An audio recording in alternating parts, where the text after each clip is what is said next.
মুর্শিদাবাদ জেলায় দাঙ্গা মানুষ পছন্দ করে না।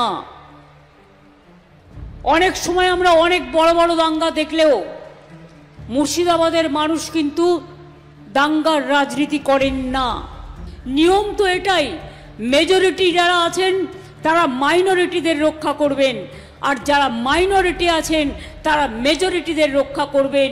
এটাই সর্বধর্ম সমন্বয়, সবাইকে নিয়ে চলতে হবে। সব ধর্মকে আমরা শ্রদ্ধা করি, কিন্তু আমরা সাম্প্রদায়িক শক্তিকে সম্মান জানাই না।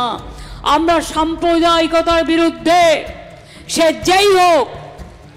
সাম্প্রদায়িক সম্প্রীতিকে আমরা রক্ষা করতে চাই, এটা আমাদের সংবিধান শিখিয়েছে। আমি যেমন জগন্নাথ ধামও করি, আমি তেমনি মুসলিম বেরিয়াল গ্রাউন্ডেরও প্রাচীর কবরস্থান তৈরি করে দিই, মাথায় রাখবেন। পুরোহিতদের ভাতাও যেমন দিই, আমি মুয়াজ্জেম ইমাম সাহেবদেরও দিই, কারণ তারা আমার অনেক সমাজের কাজ করে।